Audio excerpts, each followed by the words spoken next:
Okay. This one works. Here. Yep, just go ahead and take this. I'll get that off of you. Go ahead. You're all right. That doesn't, it's okay. It's okay. We're just going to pull this out just like that. Okay. So, what I was going to say is this is the book that we're going to be talking about in September, What It Takes to Heal by Prentice Hemphill. And we're going to do a book study on it in September. So I just want to let everybody know a little bit ahead of time. So the topic today is turbulence of love.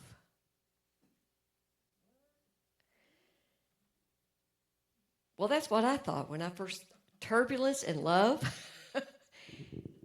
How does that go together? But we know it does because we know that sometimes the people we're the closest to, man, there can be some turbulence. So first of all, I'd like to talk about what is love? What is love? What does it feel like? Love feels good. It's comfortable. It feels happy and warm and fuzzy and joyful. Love feels joyful. And turbulence is chaotic and uncomfortable and icky and conflict, and it's a place we hate to go. Nobody likes turbulence. But we end up there a lot. So what does it mean to love? What does it mean to love? And Thich Nhat Hanh says, to love is first of all to accept yourself as you actually are. Knowing thyself is the first practice of love. When you are able to love yourself, you can love anyone. Compassion and understanding ourselves and others. I think that's the key, is compassion and understanding. Can we have compassion and understanding for ourselves? Sometimes I'm my worst judge and critic. And I think sometimes that's a little bit difficult to do that with ourselves. And when we can have compassion and understanding for ourselves, then we are able to understand and have compassion for others. And when we can't do that, we don't do that for others. We criticize them like we do ourselves. So how do we get to that place of compassion and understanding for ourselves? Well, the author talks about a practice called mindfulness.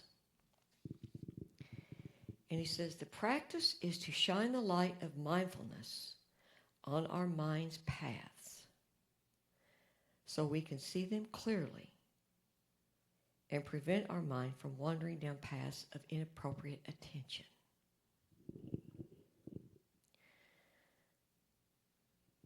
So mindfulness is a practice of what I call becoming consciously aware of what we're thinking, of how we're speaking. Do we speak from a language of love? Always?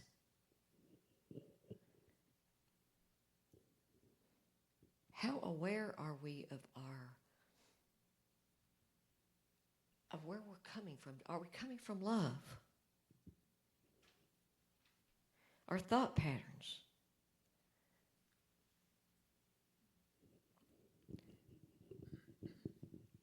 I think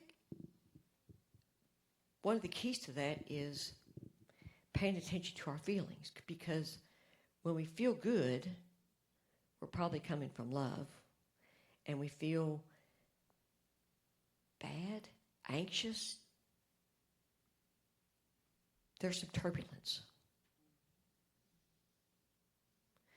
So focusing on our feelings and being aware of them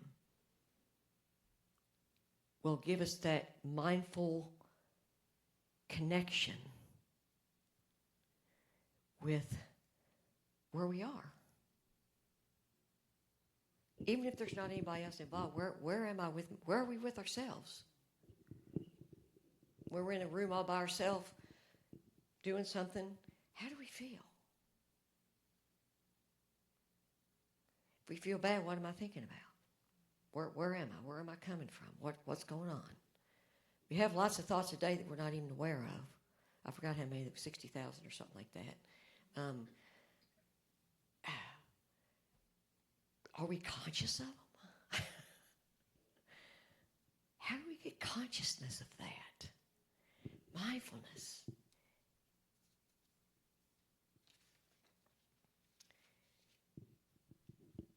The author talks about 4 mindful love meditations. And he says, the first one is to myself, to ourself. May I learn to look at myself with the eyes of understanding and compassion.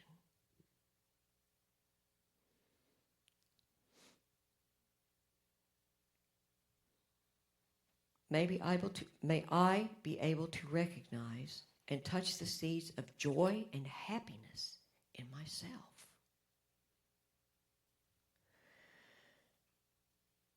This one's a little bit harder. May I learn to identify and see the sources of anger and delusion in myself.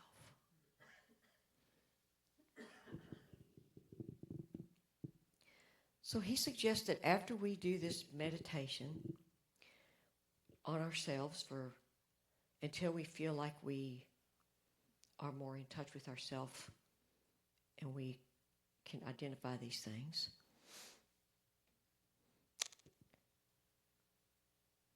then we do it with a person who is a friend,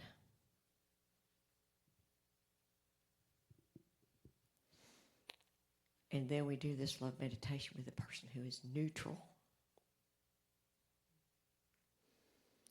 and then we do it with the person who is probably somebody we don't like so much.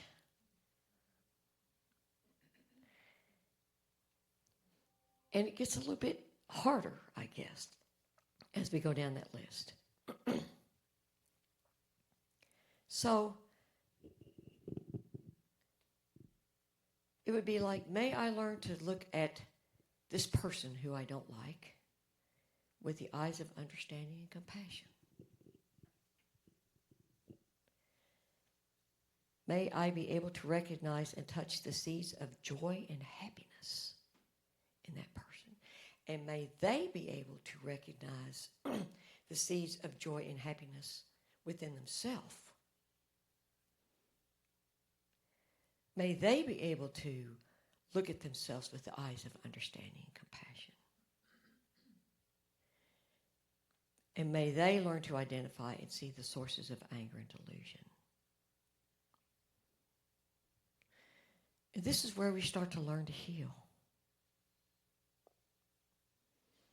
I mean, the bottom line is that we are love. There is nothing that exists but love. And when we are not in resonance with the truth of who we are, with that love that we are, we don't feel good.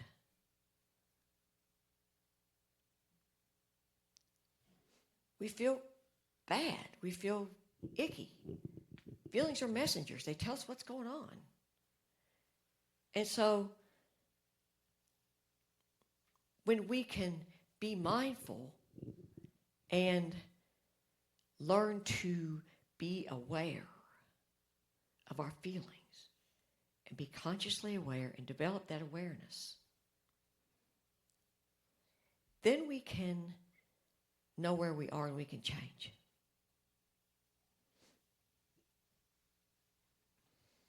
and become in resonance with that love that we are and that joy that is the truth.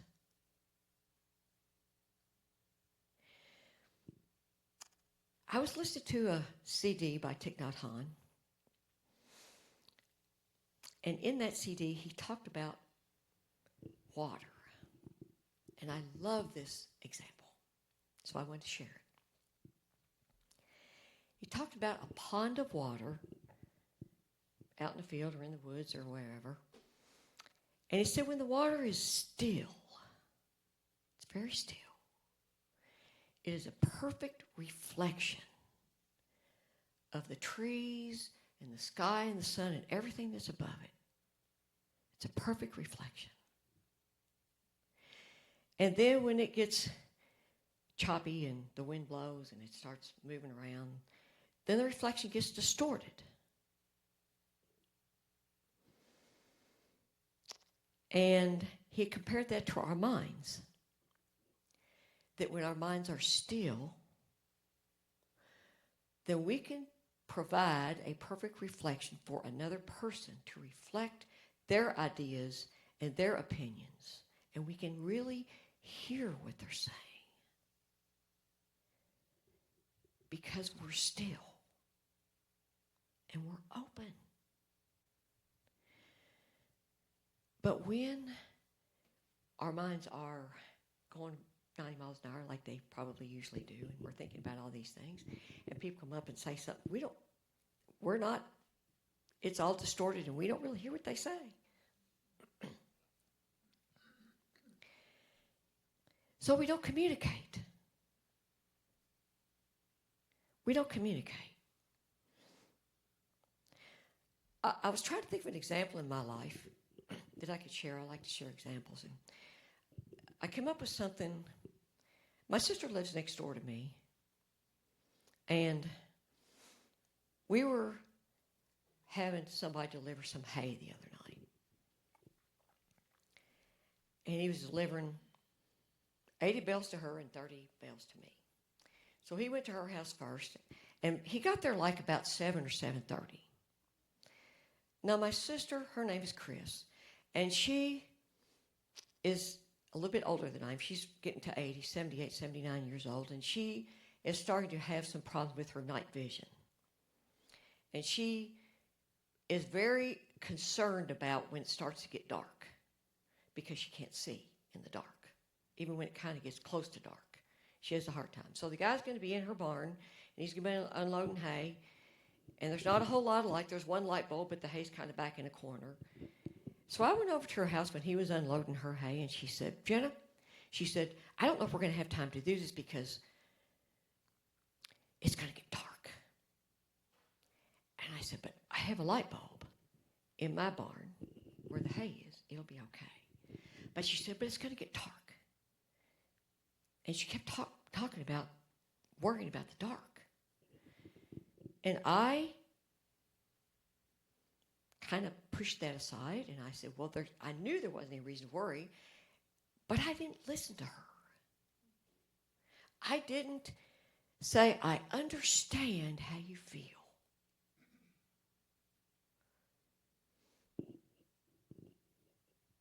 I could have done that. Instead, I just, it's all right, don't worry about it. But she was worried about it. Because this is her world. And I didn't allow her to give me some of her world and really listen to what her world is about.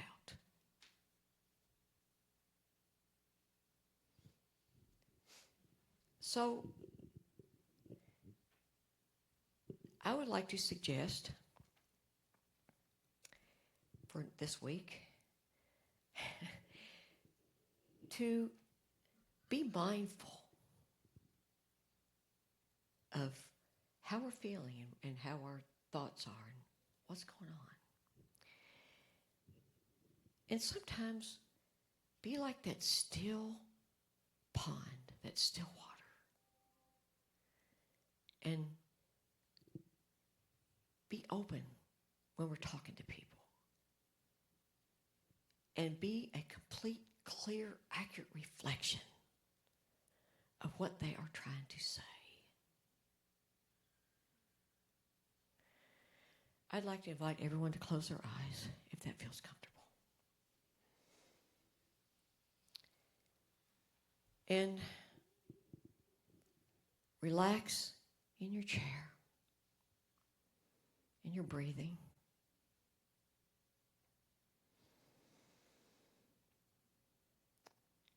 Feel that peace and that joy of love, the love that you are. That place of stillness. That place of openness.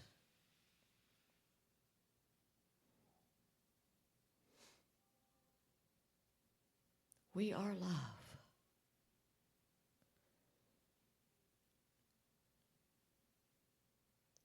We all need to be heard and we all need to love.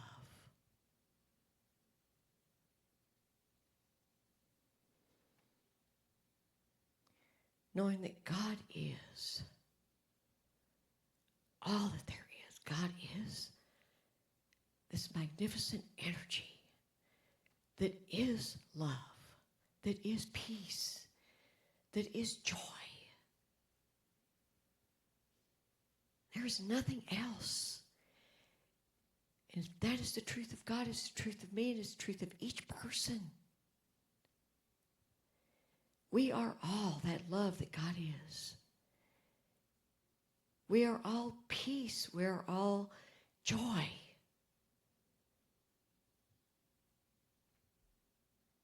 We are perfect expressions. There is only one.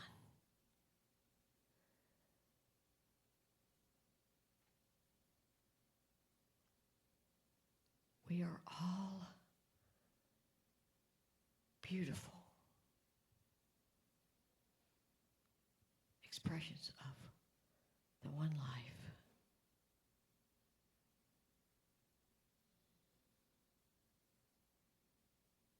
There is no other truth.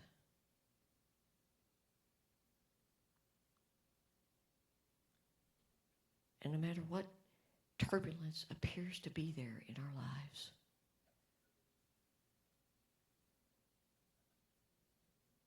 we can always go back and move into that place of compassion and understanding, which brings us into love.